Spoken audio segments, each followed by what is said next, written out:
Do you want to improve your entrepreneurial mindset? Learn new business skills? Understand marketing, digital, and the social media landscape? Then you are listening to the right podcast. Welcome to the Lebo Lion Show, the biggest marketing and entrepreneurship podcast on the African continent.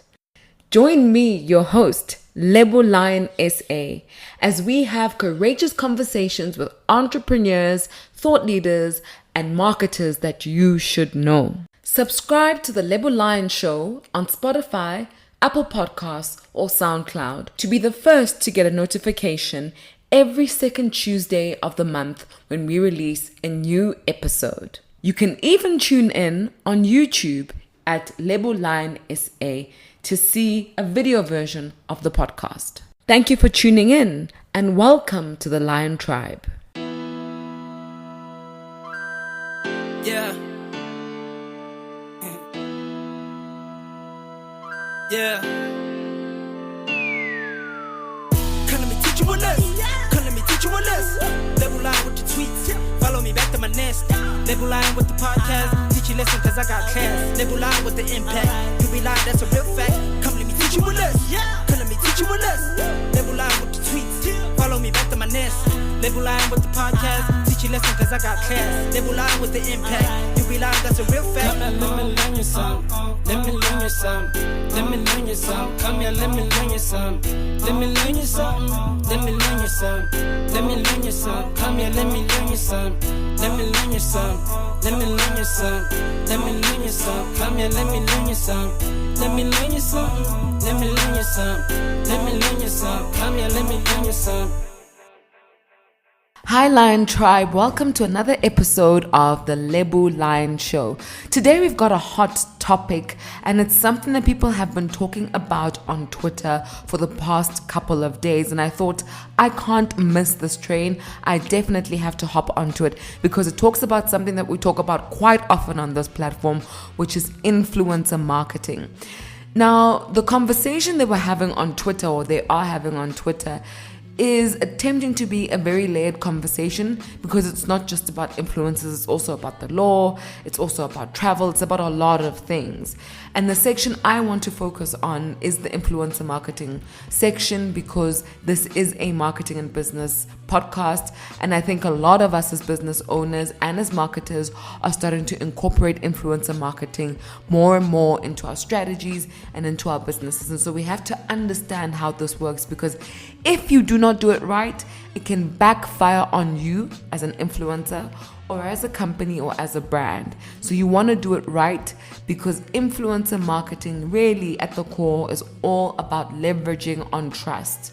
And when you break trust with people, you lose them forever. You do not want to be that kind of brand. And the hot ticket item that I'm talking about is something called Hello Darlings. So this is a company called Hello Darlings. And allegedly, the founder of this company, Tasneem Musa, has stolen people's money, apparently, according to Twitter, by falsely advertising holidays that they would receive via her company, Hello Darlings. And the reason why people are talking about influencer marketing regarding this saga is because Tasneem used influencers, very well-known influencers, South African influencers, to promote the holidays that she was showcasing on her business assets. And so this has become a very big story because a lot of people have lost their money, and a lot of people are also saying that it's similar to the Tinder swindler, where they were promised things that weren't real and they were actually duped into a fake company with fake products. And so it's important for us to speak about this so we can refine our understanding of influencer marketing, learn how to build trust with our audience, and then learn how to deliver what we promise and make sure that we're aligning with the right kinds of people so we don't find ourselves in situations where we are being discredited. The reason why I'm saying allegedly is because this case has not been to court, and I can't even call it a case. This saga has not been to court. People have opened cases as individuals, but nothing has happened yet. People are still looking for Tasneem. Nobody knows where she is. She's deleted their social media accounts on Instagram and all the other platforms. The number doesn't work, the emails aren't going through. So this lady has disappeared, and a lot of people want their money back, rightfully so. But how does this work? How is it that somebody can convince people to buy something that essentially doesn't exist? And how is it that people don't realize that a product doesn't exist, or an offering doesn't exist, or is fake, or isn't what is being represented? I mean, another great case of an experience that was falsely marketed was Fire Festival. And if you've never heard of Fire Festival, I urge you to go onto Netflix and to watch the documentary or Google it, and you will know about the disaster, the epic and colossal disaster that was Fire Festival.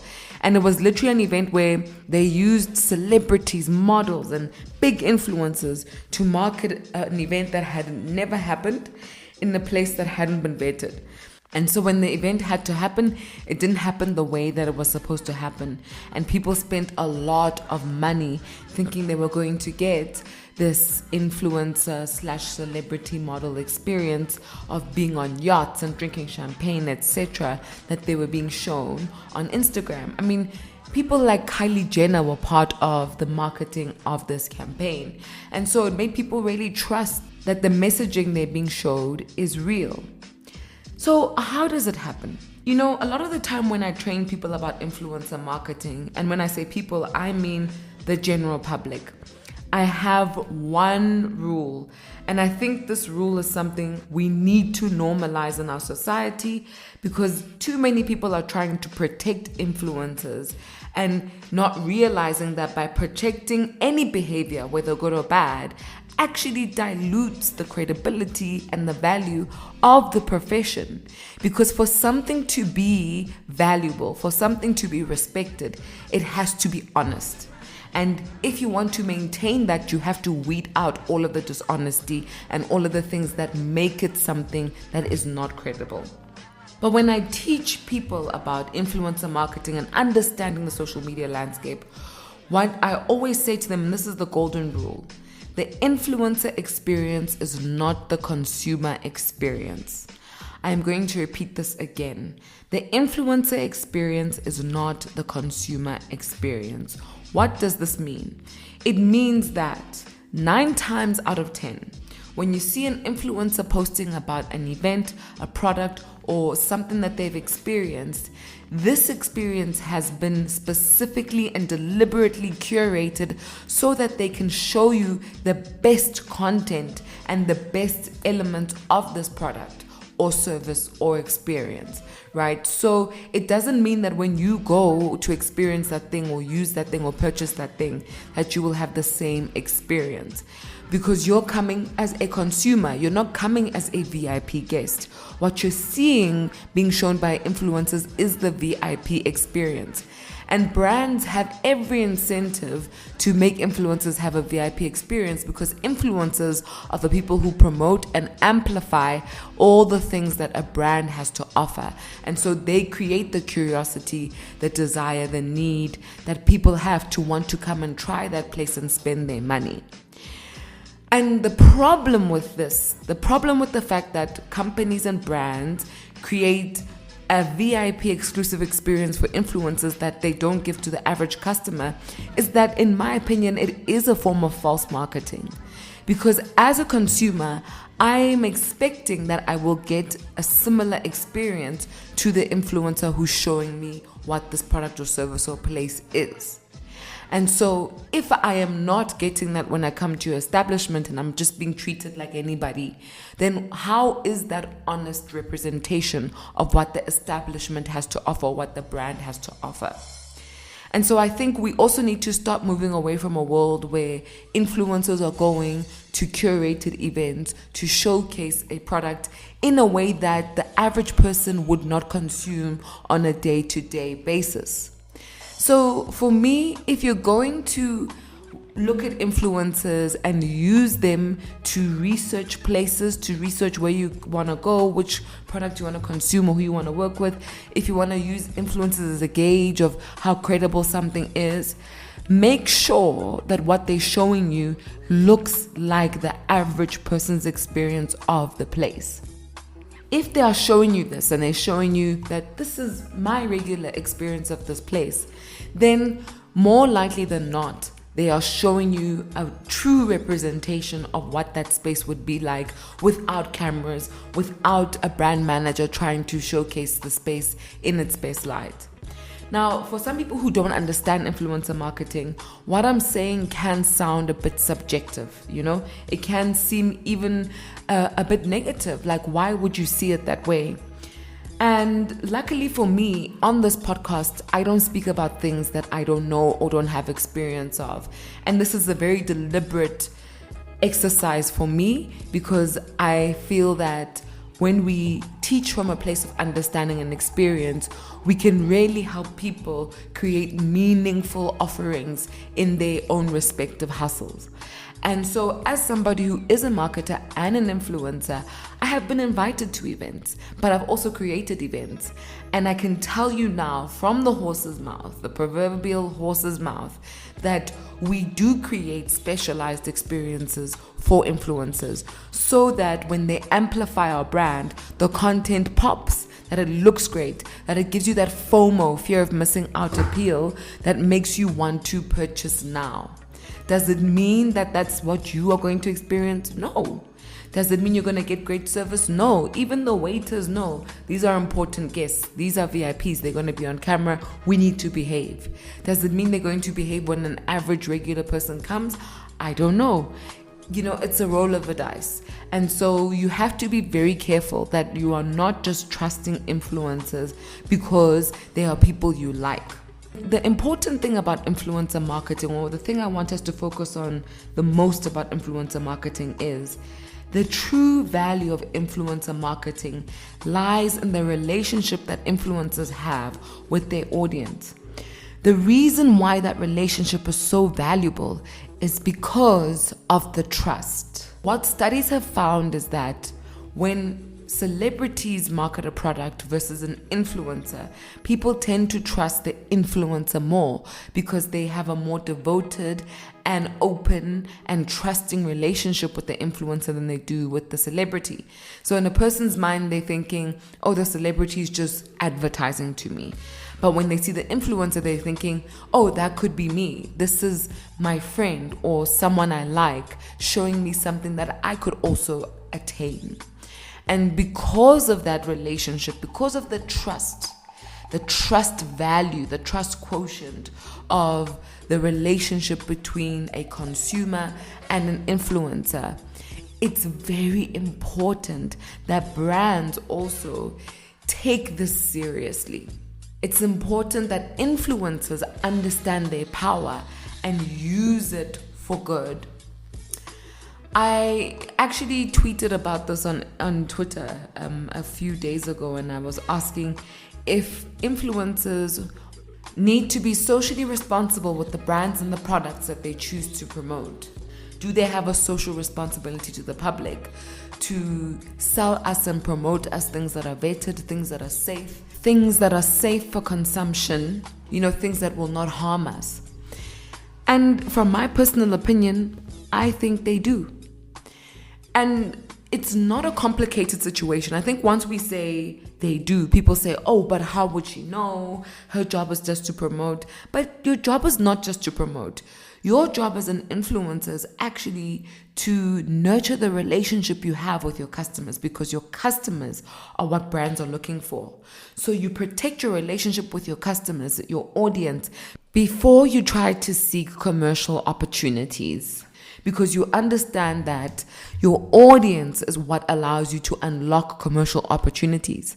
But when you break trust with your audience, you also lose them, and so you lose commercial opportunities in the future. So your loyalty is actually to your audience. It is not to a brand. And if you want to protect the reputation of your brand as an influencer, you need to be very mindful of who you're working with. Not only for your audience, but also for yourself. Because if you are working with an unsafe product or a morally bankrupt company, etc., then you are also positioning yourself as somebody who either believes in that or is that. And that has overriding and overarching repercussions in the future. You do not want to put yourself in that position. As I was researching, the influencers who worked with Hello Darlings, what they said about Tasneem's offering, they basically were saying that they were not aware that Tasneem was not providing quality services to her customers and that she owed the customers money. They say that they didn't even get money from Tasneem, and all they basically got was, a portion of the trip paid for, and in return, they would share their experience of the trip with their audience. And a lot of the influencers said, but they enjoyed themselves and they were not aware that any shady dealings were happening. And so they were saying it was more of a trade exchange than money being paid to them, and they did not know that people were being ripped off, right? So here's the tricky part, and here's the part for the audience, the person who's the consumer here, needs to take into serious consideration. You need to vet the influencers that you are influenced by. Check their pages and ask yourself, is this person always selling me things and aligning with brands and products that do not fit who they are? If you see that, then you can see that this influencer is just here for the checks. Nothing wrong with that, but you're observing that they are here to get paid and not necessarily to build a relationship with their audience. And if you've got that kind of person as somebody who's influencing you, they're going to sell you anything that the highest bidder is willing to give them. Do not listen to people like that. They will influence you into things that make you a victim of things, and they can't help you. Once you are facing the negative consequences of something, they can't help you. They do not force you to listen to them and trust them. You decide. And so as a consumer, you need to vet your influencer for yourself. Are they actually partnering with brands that align to what they are about? When they speak about products, are they transparent? Do they seem to have a lot of knowledge about the thing before they share it? Or does it just come across as, hi guys, today I'm working with this company and this is what we're showing. And the next day it's a different one. And you don't really get a sense of, so how are you as the influencer connected to this brand? Why are you interrupting our trustful, engaging, beautiful relationship to show us this brand and this offering? Always ask yourself those questions. And if you really feel like you need another person's opinion before you purchase a product or purchase an experience, etc., as a consumer, try to look for reviews. Try to look for affiliations with other credible bodies. So, for example, if it's a car, for example, try to look for regular people who reviewed the car and told you how they feel about the car. Try to look for even bloggers and influencers who have reviewed the car and YouTubers who've reviewed the car and were not reviewing it as a paid post, but it was a spontaneous decision to review something that they have an opinion about. When it's not paid for, a lot of the time, influencers tend to be more honest because they don't have to serve a brand and make a brand look good. They just have to be honest. And so you find that they get better reviews. Look for reviews from regular people. Find it on websites. Find it on those kinds of platforms. Even go on the social media pages. Look at the different interactions underneath the comment section. It will really give you a feel of who's using the product, how do they feel, and, should you be partaking in this? Should you be participating? Are you the right audience for this? And also, is this person aligned to other companies? Or is this product or service aligned to other credible companies? Are they, if it's a car, do they have the appropriate certifications, for example, from the bodies that be and the powers that be? It's small little things like that. I mean, I'm seeing how there's a real gap in the skincare market for regulation. We're seeing a rise of entrepreneurs creating skincare products that are actually quite harmful for people's skin. And because they are not in a space that is chasing regulation the way that it should, and they're also positioning themselves in a certain way, they're allowed to be on shelves when they actually shouldn't be. Or they're allowed to sell on Instagram when they actually shouldn't be. And I have tried some of those products and they have ruined my skin.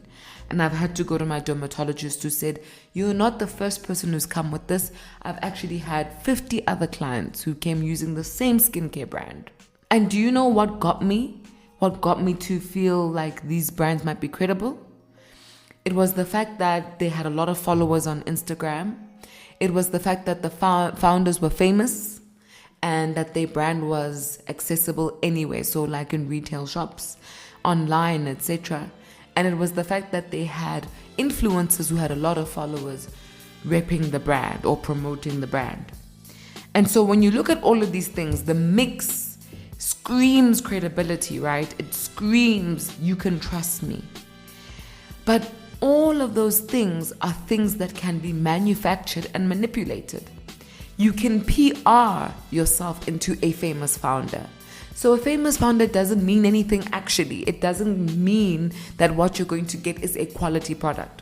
Cool. Lots of Instagram followers. That just boils down to good marketing. It has nothing to do with a quality product or a credible product. It just boils down to good marketing. So having a lot of followers doesn't necessarily mean that what you're purchasing is true, credible, exists, or safe. The third one is working with influencers who have a lot of followers. That also screams credibility, right? I mean, they have so many followers. That means so many people love this person. So they must be trustworthy because they wouldn't have this many followers if they were not trustworthy. Wonderful. But also, you have to be so careful when you're observing an influencer's amount of followers. Really check their captions. Are they writing captions or are they simply putting emojis? Is there a coherent message in their content? Do they stand for something? What I'm about to say will be very controversial, but it's true.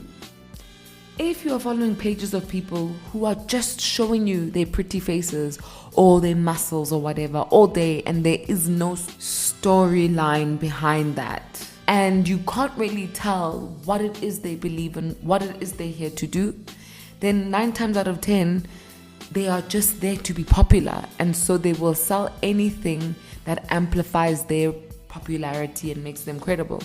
So if I want to be an influencer who's seen as a true influencer, then I'll want to work with brands that give me credibility. So brands that have a famous founder, brands that have a lot of followers, brands that are in every store, so that it makes it seem like I'm working with a big deal.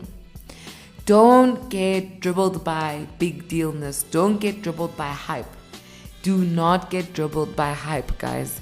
Those things always scream credibility. In fact, the mechanism of hype is to convince you and steer your attention to, I am credible, I am credible, I am credible.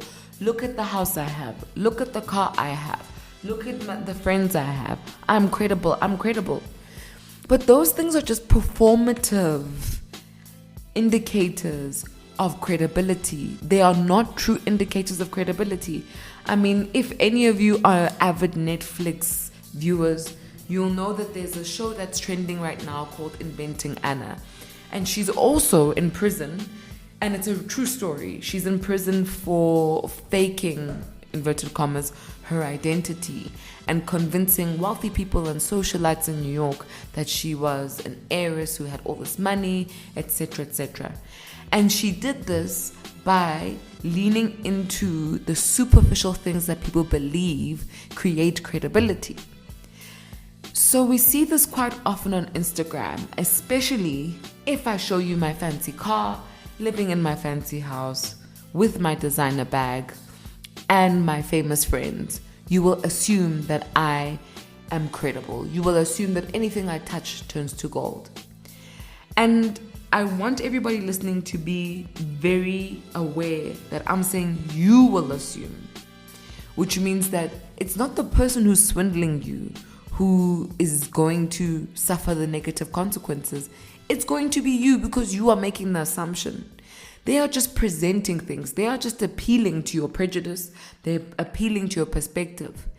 But you do not have to accept that as truth. And that's also why it's very hard to get people like the Tinder swindler to go to jail for actually swindling people. A lot of the things he did weren't a crime because the people are the ones who opened the bank accounts. The people are the ones who lied. The people are the ones who took out credit. He didn't do it.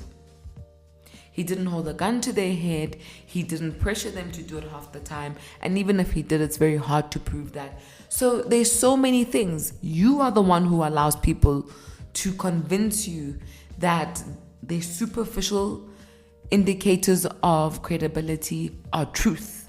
It's your choice. You are the one who gets swindled. You are the one who's left with the negative repercussions, not the person who's swindling you. Influencers are never going to be arrested for promoting something that they had no knowledge was fake. How can they be? They had no knowledge that it was fake. And so we cannot blame them and say they are responsible for the fact that people started trusting Hello Darlings and the products that Hello Darlings was offering, or the experiences that Hello Darlings was offering. Should influencers be socially responsible? Absolutely. And not for common good, but for commercial reasons, for the fact that it protects their brand and that it enhances their relationship with their community, which actually opens up more commercial opportunities for them. Morality is very personal. We cannot make it somebody else's prerogative to have the same morality that we do. And so we cannot approach these kinds of conversations from a moral perspective. It has to be from a commercial and legal perspective and a business perspective, because those are the only things that will matter when we do have to call them out, when we do make decisions. And I want people to be very sober-minded when they're listening to this podcast. It's not a subjective podcast. It's an objective podcast to a very, very large extent. As citizens who are digital citizens, are consumers of social media, who do have influences that they love, make sure you are protecting yourself. Make sure you vet everything you buy. I am all about tech, I'm all about the online space, but I will research the life out of anything before I buy it. I will research Shein or Shein, the really popular fashion app that's taking the world by storm right now. I saw a lot of influencers talk about it and I thought maybe I should try it. But before I do, I have to research it. But I had to go research. I had to read articles on different platforms. I had to listen to radio interviews. I had to go watch unboxings and see the quality. I had to go find reviews. I did so many things and I still have not purchased from Shein, even though millions of people have. Until I feel comfortable with the brand and I feel comfortable with what they're selling, I will not purchase it. Nobody is holding a gun to my head to say that I must buy.